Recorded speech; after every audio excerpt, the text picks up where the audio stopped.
Welcome everyone to the Yissilmissil Productions channel. My name is Steven Yissel, and today we are continuing our deep dive into the Bermuda Triangle. We're starting a new book,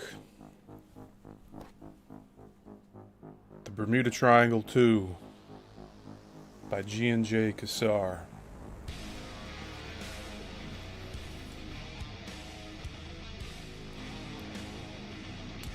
So we have a new intro for the show,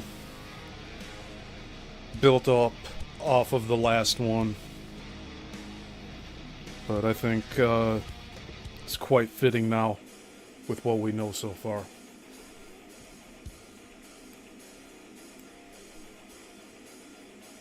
So this book is the follow-up to the one we just finished reading. And it is from 2017.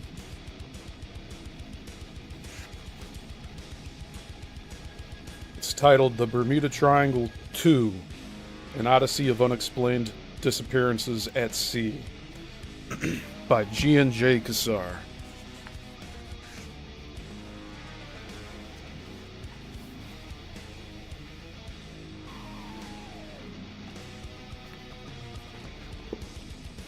So we'll read the back like we do with every book. We'll read the back of this right now.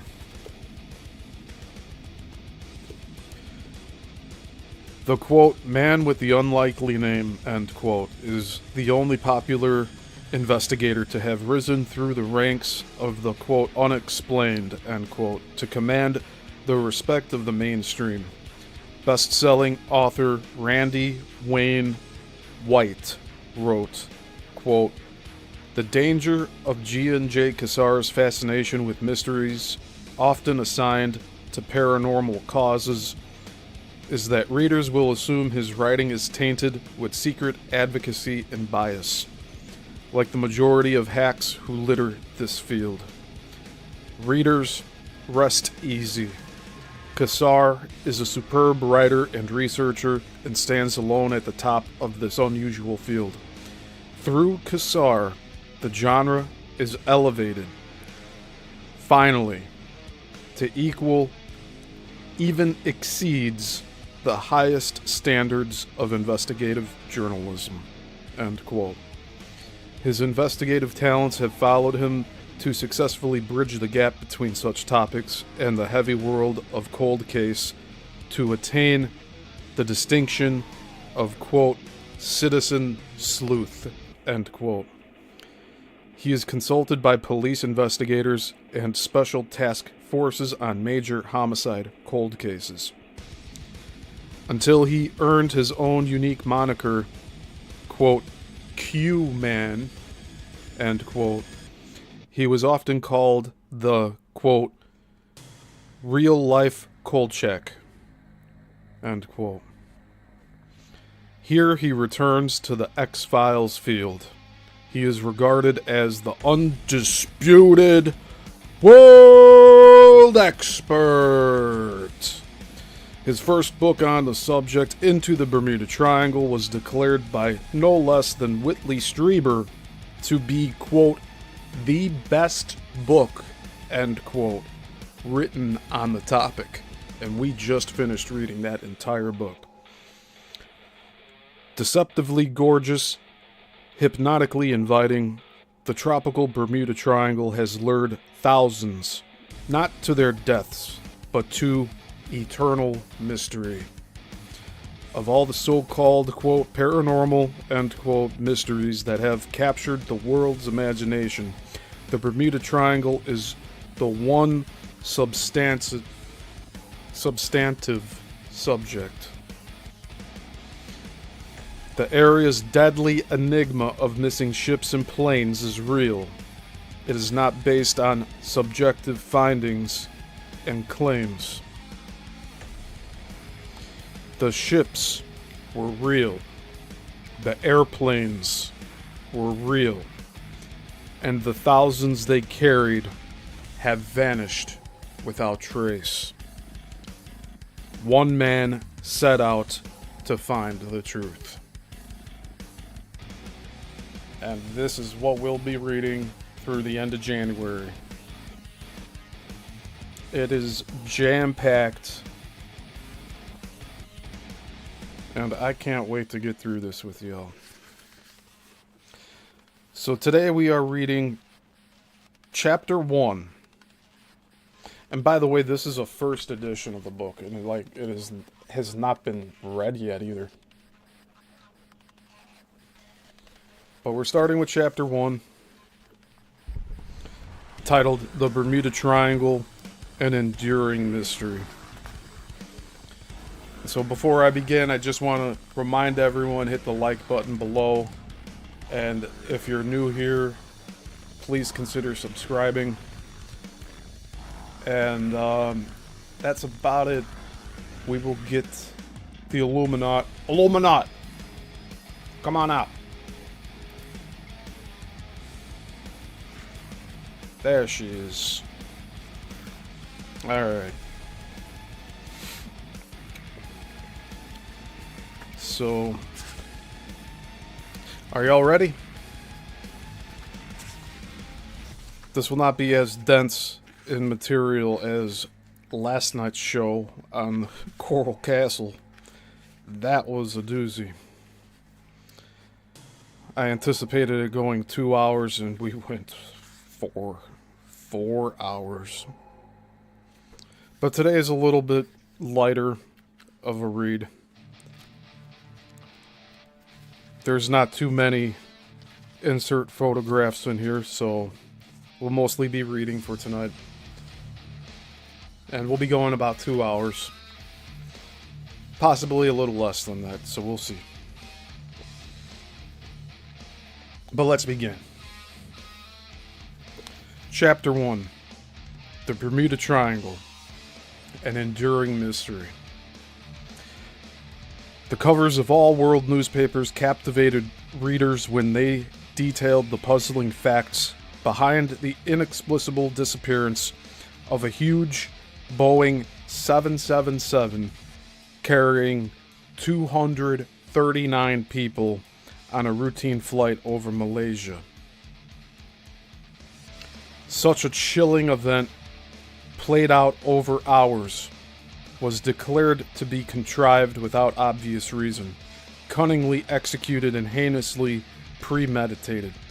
I am not trying to use an excessive number of adjectives to get your attention, but I want the reader to understand the gravity of such a scenario when it happens hundreds of times along the busiest coast in the USA. In the most crowded and guarded sea and airways, in circumstances that are even more incredible. For these disappearances are not just of people quietly taken off course without reason to a point over a huge ocean. They are the sudden and total disappearance of over 1,000 people and the aircraft in which they were flying, or the yachts they were sailing, or even the great freighters they crewed. These are not just boats and planes lost on a big ocean. Their losses are inexplicable as a person disappearing between their door and the corner of their street. Many have vanished just at the edge of the harbor, others while cruising around a peninsula. Many aircraft were on radar, gone in a single sweep of the radar scope, and in some instances, just moments before landing. They disappear as if suddenly plucked from safety without any clue except brief and panicked maydays. Derelict vessels continue to turn up with distressing regularity. Crews are gone, snatched as if by the same hand of mystery, leaving behind them sound and stable ships, yet completely minus any indication why they fled. Disappearances of this character have been puzzling analysts and historians since mankind first began sailing the waters of the New World, making this phenomenon an observed mystery for hundreds of years. What has made the phenomenon so high-profiled and excited so much interest in the last 50 years is the discovery that the disappearances are not random and spread throughout the entire North Atlantic Ocean, but that at a contrast they remain in a comparatively small part of it, a section off the southeast coast of the United States between the island of Bermuda, Miami, Florida, and the Caribbean island of Puerto Rico. This area, frequently known as the Bermuda Triangle, continues to see more disappearances than any other equally trafficked section of ocean on the Earth to this day. This is in spite of modern technology such as GPS, VORs, and the use of radio by which, at the very least, a pilot could give base stations an idea of what was going wrong. So before we continue on, I just want to acknowledge those in the chat. Thank you for being here, Missing Time 420, and of course, my mama. Good to have you here. As I said last night, it's always great when my parents can watch what I'm creating on this platform. So, thank you. And feel free, everyone, to leave comments as we go along here. I will read them eventually. So, let's carry on. When there is radio contact, rather than clarity, the opposite predominates. Jumbled maydays have related, quote, "I don't know what is happening to me," end quote. Quote, "A weird object is in my course," end quote. Quote, "My compass has stopped working," end quote. Or messages indicating that visibility, which previously extended for miles, is now suddenly gone. Replaced by a spontaneously appearing, quote, "fog," end quote, that surrounds the aircraft and forces the pilot to fly on instruments as if in normal meteorological conditions, but in these instances, the instruments are going, quote, "haywire," end quote. Gauges are erratic. The compass is spinning. GPS or LORAN readouts cease or clear to 8888. On some occasions, the pilot is so consumed with trying to understand the circumstances that they are only able to say, quote, "I seem to be having instrument trouble," end quote. Or just, quote, "instrument trouble," end quote, without being able to clarify it, repeating this until they vanish. Normally, the result of losing control is a wide debris field scattered over the ocean, but in the cases where a pilot was able to indicate the, quote, "electronic fog," end quote, before vanishing, little or no debris is found at all. This area, though it is highly trafficked, does not, however, contain any significantly higher number of problems than those that ordinarily vex travelers in other sections of the Earth's oceans. Great hurricanes strike in the area of the triangle, but the ships lost and the aircraft downed leave wreckage that is located, studied, and upon which conclusions as to the cause of the accident can be drawn. In the regular course of events, traffic through the triangle encounters the same vagaries of weather and human interaction. The Coast Guard answers the same type and near the same number of SOS calls as in any other heavily traveled tourist and commercial seas. Yet disappearances remain alarmingly disproportionate.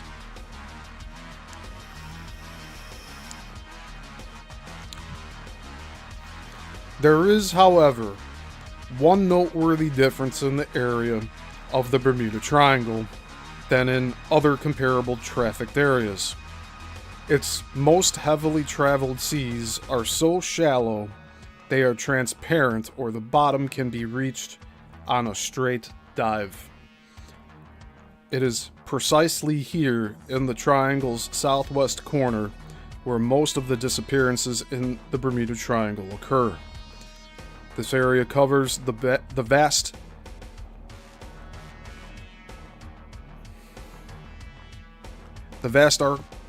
archipelago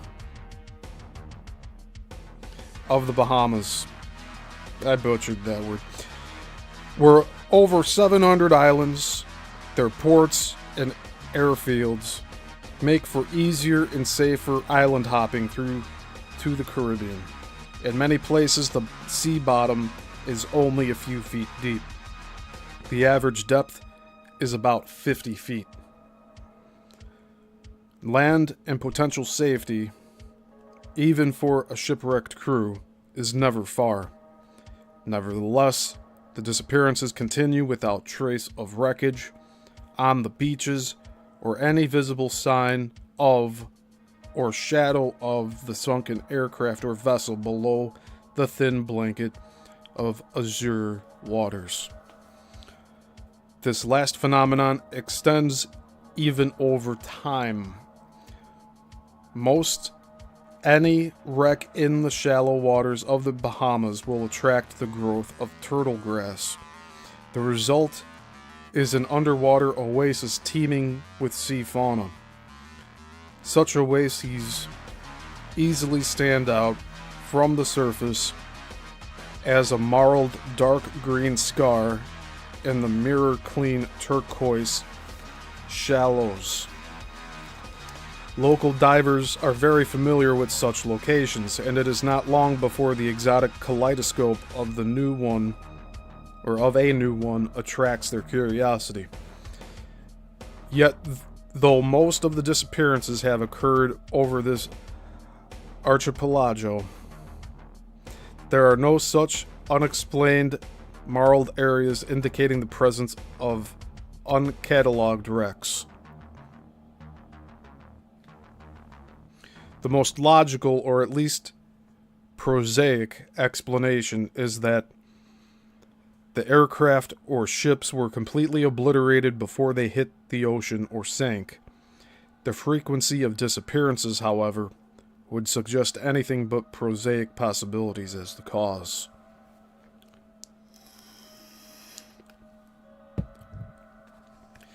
These are not the only mysteries attending the many disappearing ships and planes in the Bermuda Triangle.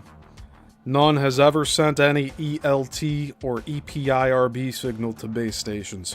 These acronyms represent very powerful automatic alarms, emergency locator transmitter, and emergency position indicating radio beacon that are set in motion by the impacting of an aircraft or float free from a ship when it sinks. They continue to send their electronic mayday for days. Passing aircraft, base stations, and even satellites can easily home in on them. None of the missing, however, though the number must be in the hundreds that carried such devices, have ever sent a signal indicating they impacted for aircraft or sank for ships in any conventional sense of the word. It is becoming more acceptable today to believe that the Bermuda Triangle, for whatever reasons, represents an exception to the way nature traditionally operates on this planet and interacts with travel. It may also be that there is something very different about this part of the planet. Among the disappearances, there is an interesting proportion of travelers who survive unusual encounters and who continue to report odd electromagnetic phenomena and that strange, quote, electronic fog, end quote, that envelops them and, quote, fritzes, end quote, all electronic equipment, including radio, VORS, LORAN, all gauges, and in addition, drains battery power. Taken all together, the entire enigma of the Bermuda Triangle may, if finally unraveled, help us to exploit the very real complex network of forces that surround us. Cause this still mysterious orb to rotate, revolve, and interact with the greater and equally inescapable forces of time and space. At the very least, the Bermuda Triangle represents a challenge for our minds to grasp. One that over 1,000 people have given their lives, presumably, unintentionally, to reveal to us. Every year, and with every new case, as disappearances continue to defy every effort to prevent them, or at least to forestall the sense of mystery attending them, the triangle is slowly being drawn out of the clutches of the, quote, paranormal fringe, end quote, and into the cold, hard light of scientific acceptability. When thousands of tons of shipping and aircraft vanish, it becomes increasingly hard to attribute the disappearances to the supernatural or flirt, however winsomely, with Saturday afternoon pulp theories. Some may find it easier to dismiss the enigma of the Bermuda Triangle by pointing out that disappearances obviously do not happen over land. Looking beyond any prosaic cause such as, quote, crash and sink, end quote, from pilot error or weather conditions, is therefore merely the penchant of those trying to create mystery where it does not exist. And yet, as true as this is, when it comes to the land versus sea argument anyway, it is equally true that the phenomenon of the, quote, electronic fog, end quote, does not exist over land. Nor does this humbug attitude take into account that the sea itself is a very different medium than land, and that water is essential to conduct that world of electricity, and therewith intensify that more dynamic and still mysterious world of electromagnetism. Nor do navigators on land in any place so frequently encounter odd redirections of their compass as if some unusual electromagnetic event is transiently occurring over the horizon but out of sight. It is so frequent in areas of the Bahamas that shipmasters have taken it for granted. When it occurs, invariably they will say, with the expected bemusement, quote, "It's the Bermuda Triangle," end quote. For pilots or strangers, it is not so amusing an experience. Such is the case with Simon Ludgate, a British documentary producer, in a TBM Avenger reflying the course of Flight 19. The 5 Avengers, which vanished in 1945 and whose mysterious loss is generally considered to have directed world attention to the area. When he noticed that their compass just stopped before he could even react, they were almost immediately radioed by the chase plane filming them, saying that their compass too had stopped. Such an event, occurring simultaneously, was enough to alarm the otherwise calm filmmaker.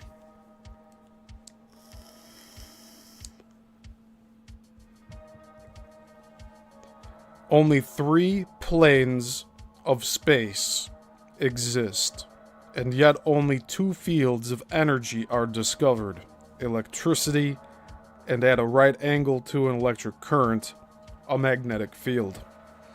Presupposing Dr. Albert Einstein to be correct, theorists believe a 3rd field of energy should exist. But so far, none other has been discovered. Whether it even exists to be discovered and obviously there is no information how it must interact with the other two. Gravity is the only other, quote, force, end quote, known. It exists, though it was never truly discovered. It is merely, quote, apparent, end quote, that it exists. Some believe it to be the third field of energy, though established nomenclature considers it not a force, but a, quote, phenomenon, end quote. A word which almost seems to establish its mystery rather than clarify it. It is the most obvious, quote, phenomenon, end quote, about us, and yet, paradoxically, the most mysterious. All that is known is that time itself can be affected by gravity. Since time and gravity are intertwined, if gravity is the third and elusive field, it must be affected by the other two, and therewith the most mysterious world of space and time can be manipulated through electromagnetism. Over the oceans, with their ability to help generate electromagnetism, would be the best place for unexplained and potentially dynamic electromagnetic phenomenon to occur. Specific areas may be more prone to these phenomena based on factors that offer all the right conditions, whether this is humidity, interaction of ocean currents, effects due to rotation of the Earth, or whatever, that allow them to come together to create the startling effects. Theorists, as we shall see, are more and more certain the triangle represents one of these areas, and alarming potential may come about, foreshadowed by the erratic behavior of the boat or plane's electronic equipment. Even if every missing ship and plane could logistically be explained as the result of some already known agent, the interest the Bermuda Triangle has created has led the broadening of our knowledge about time, energy, and mass.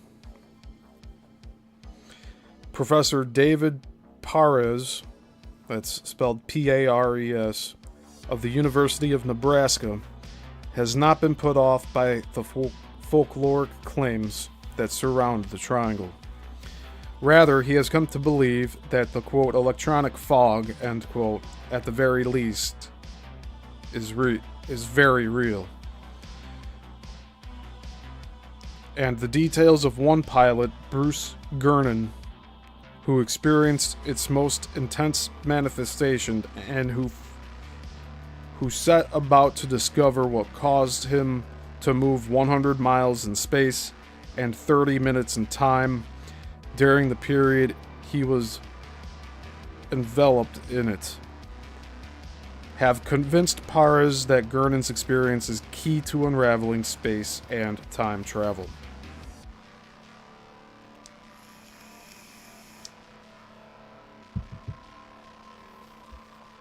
Other scientists have risen to the challenge, both in the United States, South America, and even as far as Russia,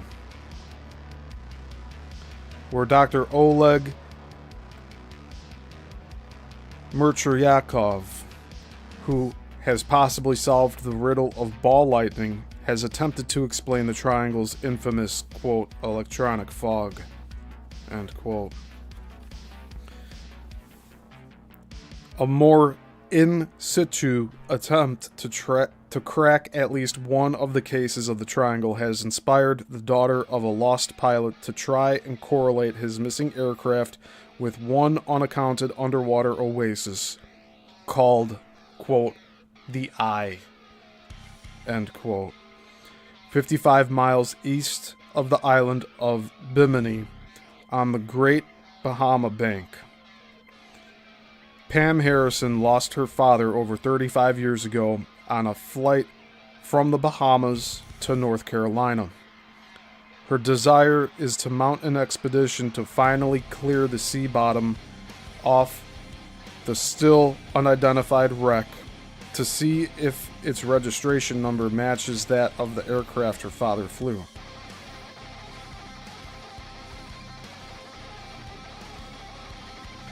Another attempt to unravel some of the mystery of the triangle is taken rather in a piecemeal effort.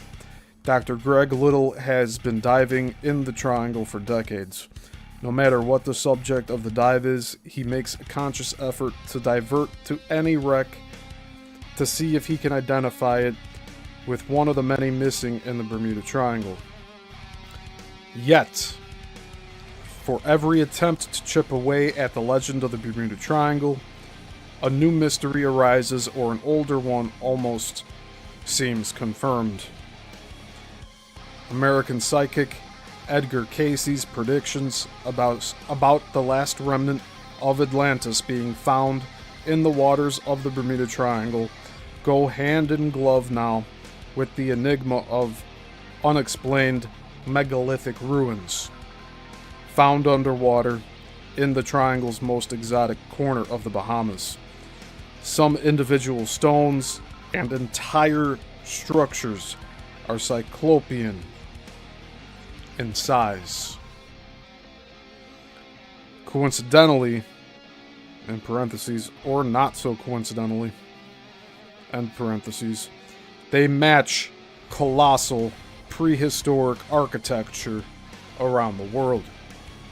Naturally, in parentheses, albeit very unofficially, end parentheses, they are attributed to being Cayce's Atlantis,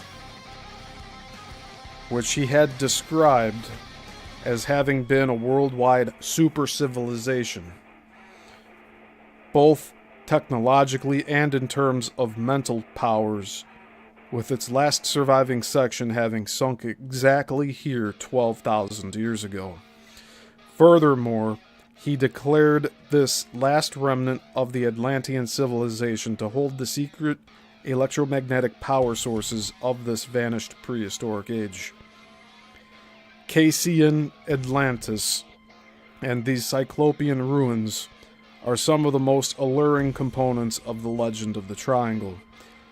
Daily, tourists glide over massive stone foundations off Bimini, where Cayce has predicted in 1933 such ruins would be found, and where they indeed were in 1968, and gaze through glass-bottom boats. But nothing approximating a city or even advanced technology has yet been uncovered.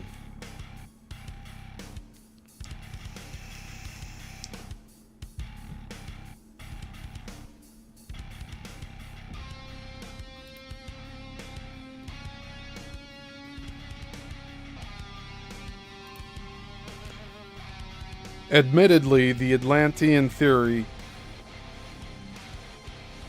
ably resides with the fringe and paranormal crowd, who propose that these sunken power complexes, designed as they were, according to Cayce's trance readings, to operate on natural forces, could still be down on the sea bottom, causing the electromagnetic aberrations in the triangle that eventually lead to disappearances, either by disintegration, by time, space, shift, and warps, or by creating the, quote, electronic fog, end quote, that sends panicked pilots to their doom. Although it is a theory easy to scorn, the idea of an ancient, even prehistoric sunken civilization in the area received startling interest from established circles, including the National Geographic, when Dr. Paulina Zalitsky's bottom scans finally located what appeared to be an ancient and complex city that had been plunged beneath the sea off Cuba long before recorded history. From tests of the surrounding geology, she placed its subsidence back, coincidentally, to 12,000 years ago, the precise time that Cayce, in trances, said that the last remnant of a fabulous and advanced civilization sank in the Bahamas and Caribbean. Taken on its own, a sunken city is, of course, more of a tangible rather than paranormal interest to the adventurer and investigator, who must keep a skeptical eye on such claims of prehistory for fear it is belief in Casey rather than objective study that has set the time frame. It is to be noted that Mayan legends and stone glyphs tell of coming to Yucatan after the massive destruction of a city across the Eastern Sea, which must mean the Gulf of Mexico and Caribbean, and the sunken city off Cuba could therefore be to what these glyphs refer. The discovery of a sunken city and its coincidence with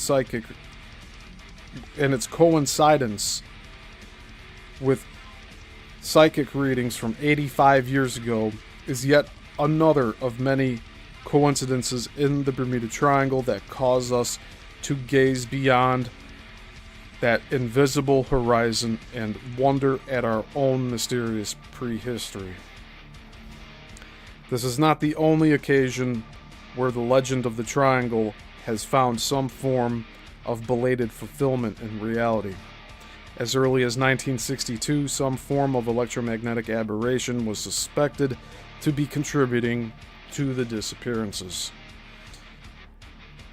The theorizing was inspired by what later were proven to be apocryphal words attributed by an imaginative writer to the pilots of Flight 19, the flight of 5 Navy Avenger torpedo bombers, whose disappearance in 1945 is considered one of the greatest mysteries of aviation.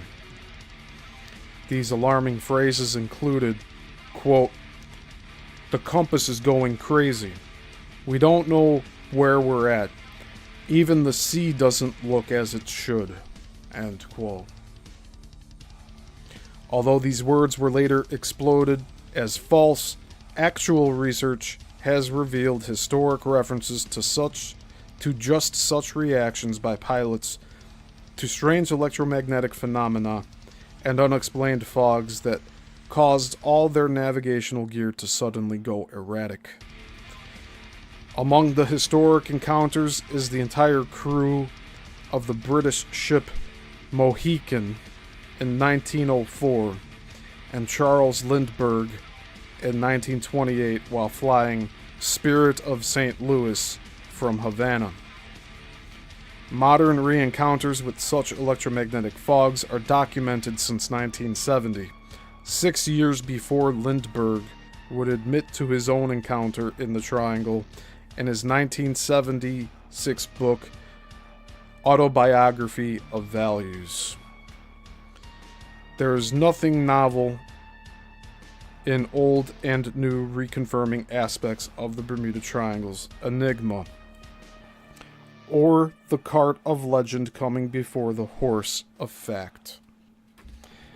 Aircraft disappearances, for example, are fairly easy to document these days. Older incidents, though, they prove tenuous to extract from the obscurity of old archives, reveal remarkable continuity, and can seem to be little more than an earlier version of the latest case. All that is required is to adjust date and time.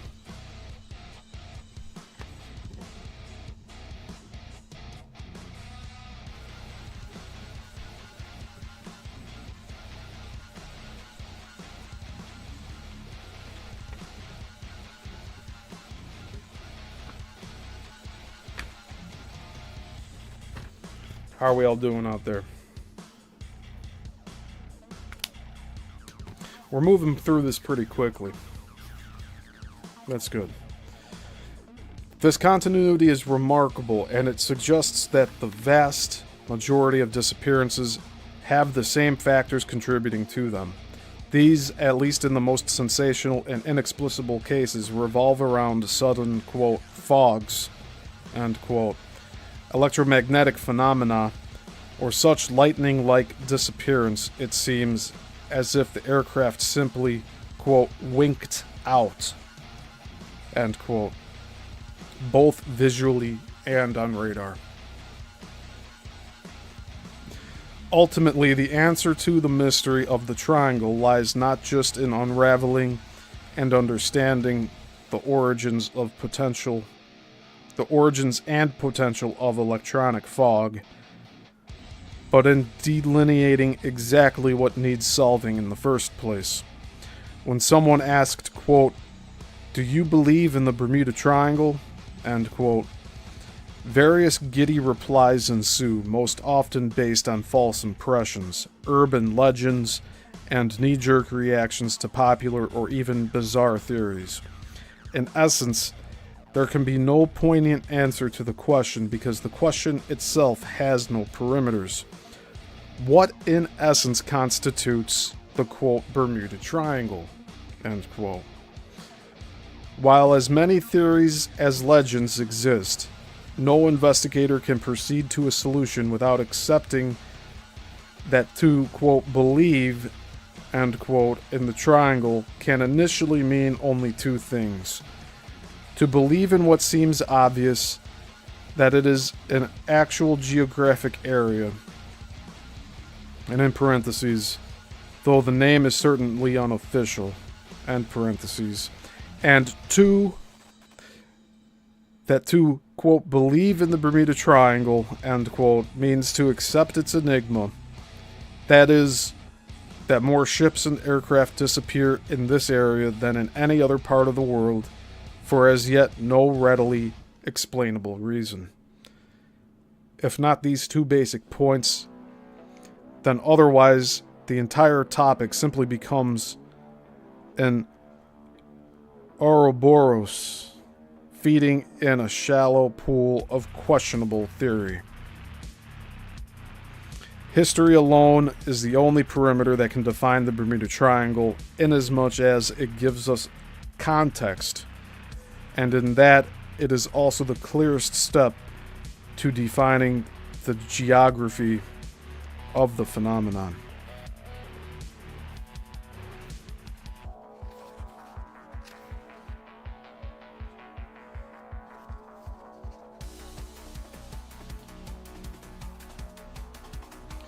As early as 1887, the U.S. Hydrographic Office set up a study of derelict vessels in the North Atlantic. Under the guidance of then-Commander Charles Sigsbee, the study, which revolved around 1,628 abandoned vessels, concluded that the majority were to be found in the area around Bermuda to the southeast coast of the United States, the area today known as the Bermuda Triangle. Outside of this area, the largest concentration was to be found in the seas north and south of the Sargasso Sea and west of the Azores.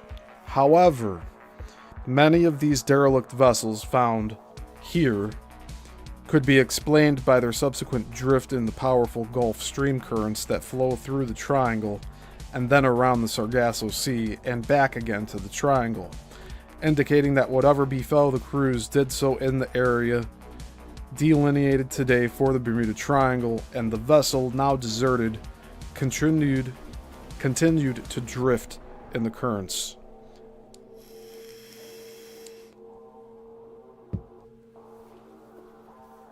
To this day, the majority of disappearances and occurrences of abandoned vessels in the entire North Atlantic happen within the Bermuda Triangle and within these currents that we collectively call the Gulf Stream.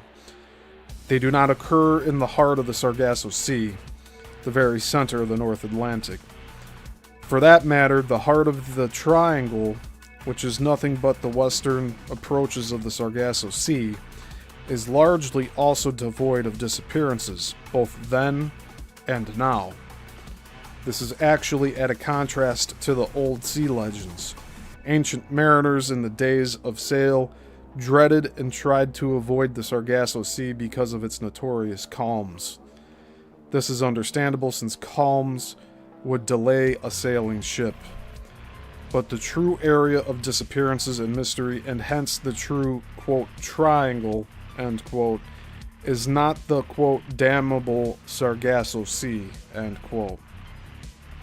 It is really a long whip lashing out from the Gulf and snapping through the heart of the Atlantic before it comes back to the warm Caribbean. It is not the drift of these powerful currents that has created the missing ships and planes by scattering the debris. In parentheses, the Coast Guard is well aware of the drift and takes this into account in any search. End parentheses. For tumultuous currents cannot make so many crews abandon their sound ship and plunge headlong into the very thing that has frightened them. Rather, it is over these powerful currents and in these odd latitudes where sailors have thrown themselves over to an unforgiving and abiding deep, or have taken there unawares, or have been taken there unawares.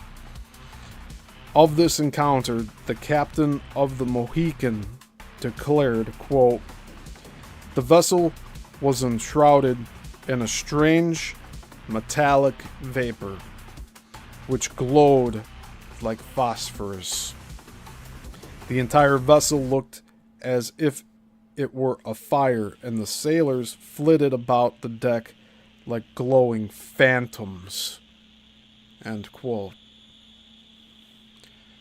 The largest number of encounters with, quote, electronic fog, end quote, and transient electromagnetic phenomena are, probably not so coincidentally, also encountered in this area of the triangle.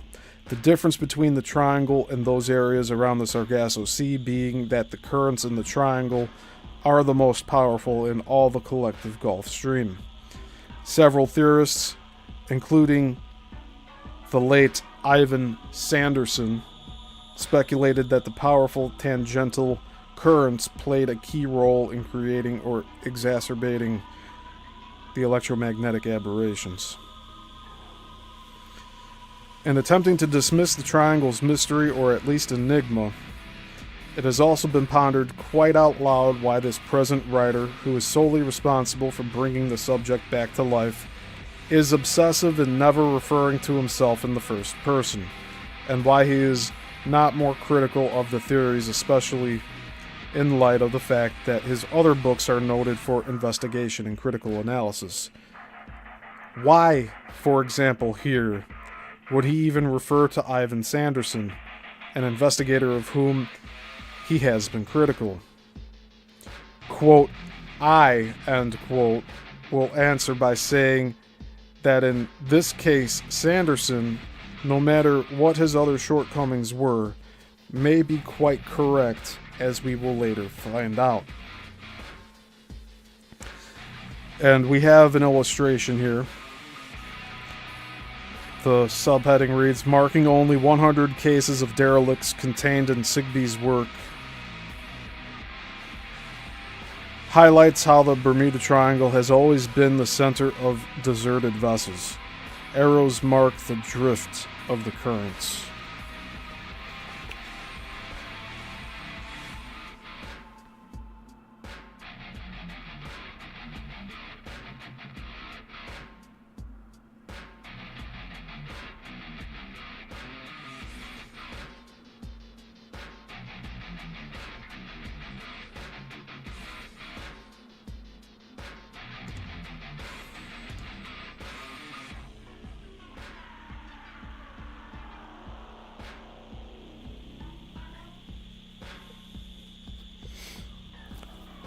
Of all the topics I have investigated, and about which I have written, none of them has been as complex as this one, nor encompass so much.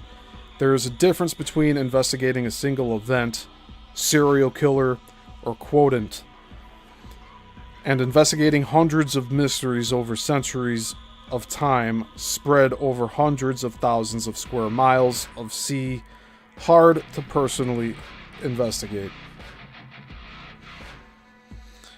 No one attempting to educate can limit data based on personal preference.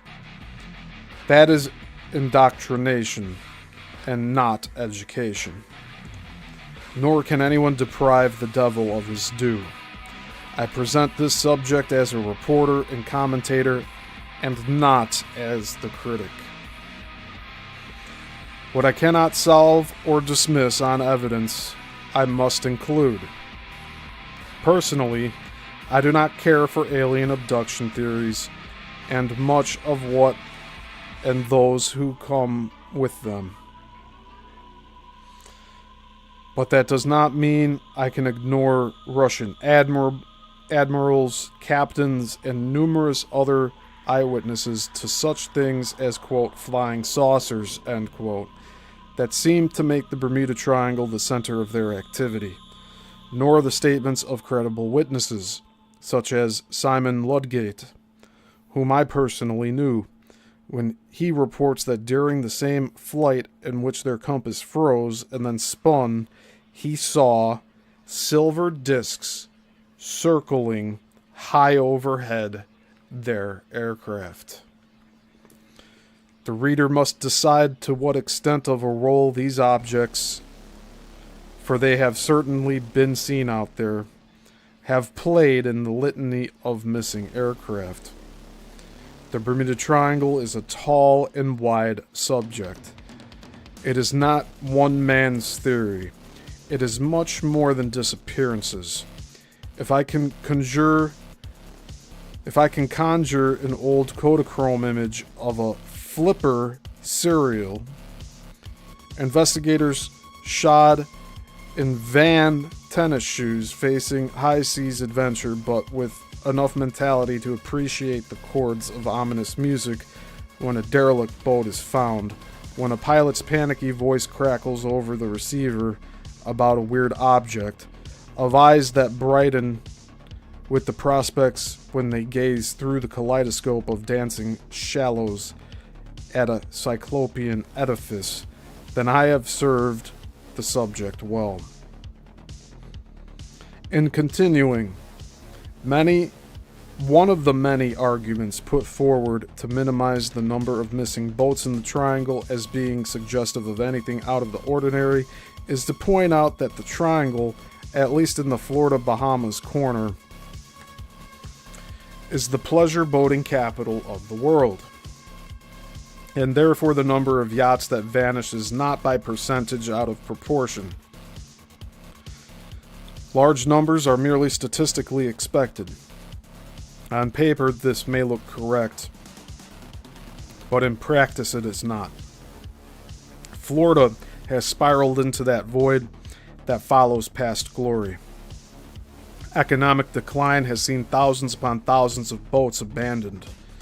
There is no mystery in these cases, however. Before the Great Recession, the owners had been borderline boaters, seldom taking out their boats and keeping them only in a state of repair necessary to maintain them at anchor. Every county in Florida is now plagued by abandoned boats.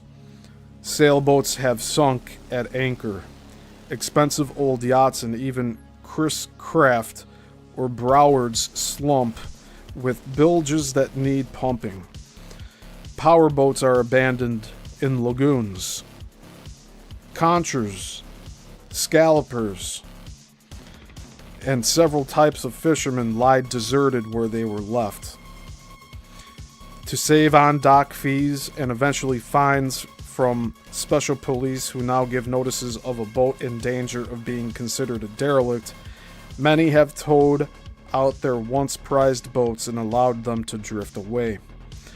Bermuda residents 1,000 miles away are complaining about the number that follow the Gulf Stream and drift by. Over wide sections of the triangle's most popular corner, in fact, it is becoming undeniably clear that the days of casual boating are bygone. Boats and parts of boats lie scattered as mementos to a more opulent age, on beaches, sunk in coves, or hauled out and ravaged in a sort of curious and fun birdhouse to investigate on a quay's bank at low tide. Interdicting drug running is almost a daily affair for the 7th Coast Guard. The boats and aircraft forced down are left where they are, each forming a contribution to a neglected open-air museum, to crime, and the progress of avionics and boating that many wilder parts of the Bermuda Triangle have become. But nowhere amongst these can be found the missing, not even a fraction of them. Those vanished in the Triangle are gone. They vanished in large numbers before the days of modern piracy and boat hijacking, and they continue despite all the law enforcement concentrated in this sensitive underbelly of a nation consumed with potential terrorism. And here we have somewhat of an illustration of a derelict boat just left. There's no caption on it.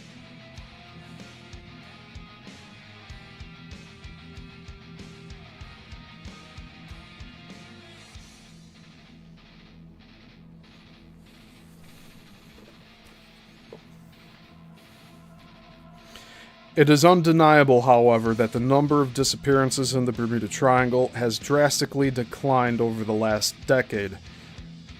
It is not because there is no more, quote, electronic fog, end quote, nor are GPS and more advanced navigational aids responsible by preventing mariners and pilots from getting lost, in parentheses, though no doubt this has helped in some cases, end parentheses.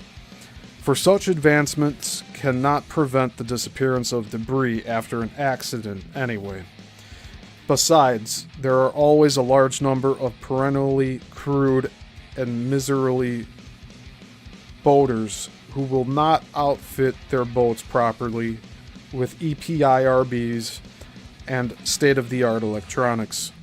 The existence of this group is never a secret, since they are the ones who most noisily take offense when it is suggested that a bare minimum of safety must be legislated into effect.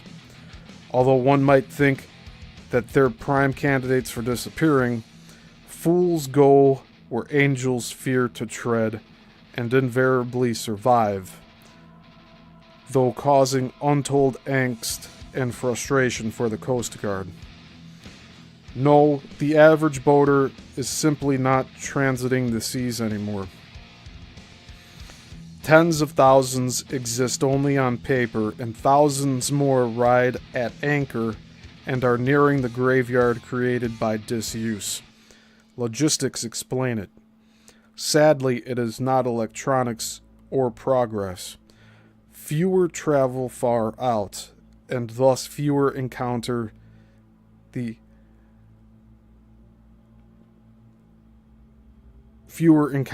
unchancy fate, whether this fate is natural or contrived. Fear of encountering pirates and being hijacked is also keeping boat owners in their safe harbor. Millions in cocaine and marijuana are being brought in along the Gulf side of Florida into the 10,000 islands area, where a battleship could get lost. The illicit trade is well organized and funded. Semi-submersibles are even being used in order to reduce the radar target on a scope. Interdicting these is quite rare, and the first was intercepted only within the last few years. Gunplay between pirates may even explain some odd mysteries. On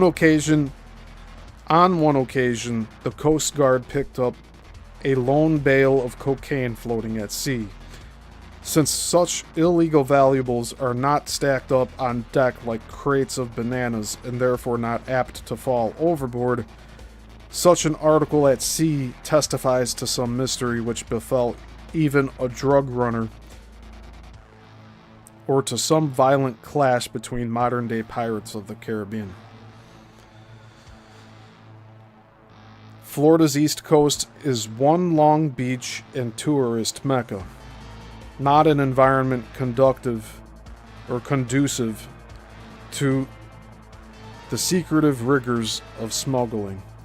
But its Gulf Coast is dark, full of mangrove lagoons, desolate river mouths, secret blue bays of undisturbed conch. Old rickety piers creep out cautiously from the jungles where boats can dock after coming in from Cuba. It is curious to note that it is on this side of Florida where a number of derelict vessels, having been crewed by only a single navigator, have been found, the owners completely vanished, victims perhaps of having been in the wrong place at the wrong time. But the overall answer to the mysteries of the Bermuda Triangle lies elsewhere.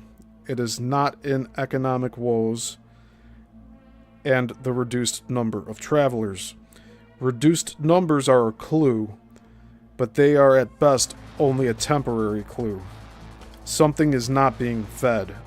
Disappearances are increasingly happening closer to shore than ever before, on short runs where boats have seldom been touched before. Derelicts are turning up on closer runs more than ever before. Something is coming closer to shore. For most, something figurative.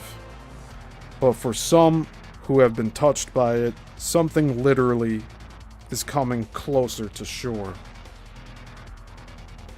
However true all the points raised here are, they nonetheless remain factoids. A solution to the triangle cannot be found in only one point by reducing it to an abstract. As abstracts are impersonal, intellectual general overlays, they can never be tempered by details. The truth of the triangle's enigma can only be found in coming down to cases. Before we delve into the developing changes in the triangle and the alarming possibilities they suggest, we must go back. We must relay the foundation and look into the vast litany of those lost. Without understanding these, the impact of the last decade cannot be fully appreciated. And with that completes Chapter 1. So we're going to find out some newer accounts here and how the turn of the 21st century has contributed to differences in the area. Like that last page we just read is pretty interesting. Something is literally coming closer to shore. I think we'll hear more about that as we read along. Yeah, it says right here, disappearances are increasingly happening closer to shore than ever before. On short runs, where boats have seldom been touched before. So this makes me wonder, is this energetic field moving just like how the magnetic poles have moved? Are we going to start seeing disappearances on land in Florida? It's a high possibility. Can't really rule that out if these perimeters are changing. And I mean, just look at this.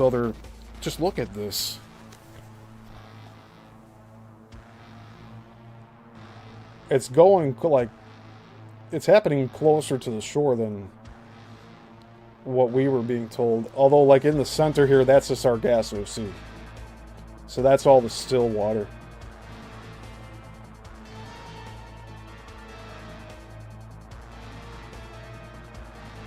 I don't think it would creep too much up onto land, but we might start seeing something happening along the coastlines, like right on land. Maybe a few 100 feet inland past the beaches, and that's probably about it. But who knows, maybe the whole thing will shift. It'll go through the whole state of Florida, and then it'll go right into the Gulf of America, right? Who knows? So I see Beyond the Boxes joined the chat. Thank you, Brenda, for showing up. And don't worry about being late, because we got replays. You are all good on that. But make sure to go back and watch the new intro.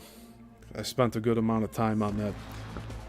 And I think it sets up what we're going to be discussing here with modern day Bermuda Triangle, because we've covered from the mid 80s through the early 2000s, and now we're in the late 2010s with this next book. This was published in 2017. So compared to the last book, 2004, 2003 or 2004. That's why I say early 2000s. I can't recall off the top of my head easily all the time with the numbers. But 2017 is when this book was published. So it's only 8 years old compared to 41 years old when we started off here. And all these books have been great. So this third book that we're reading here, we're going to get some of the best stuff out of this. So I'm really looking forward to the next 10 to 12 parts of this series where we cover this entire book. Let me check real quick.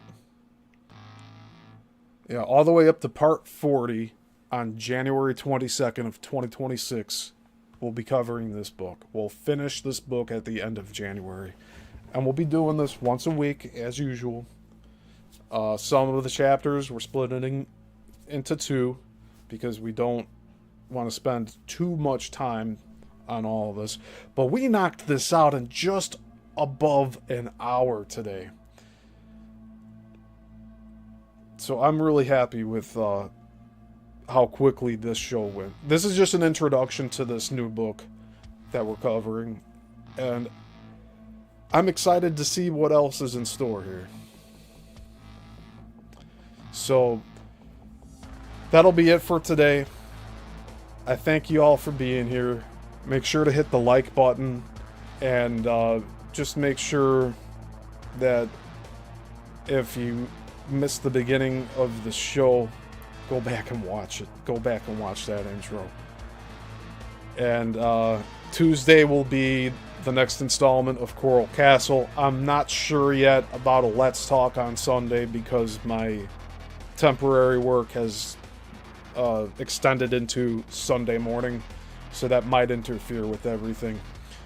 But that's going to do it for today. I appreciate you all being here. And until the next one, class dismissed.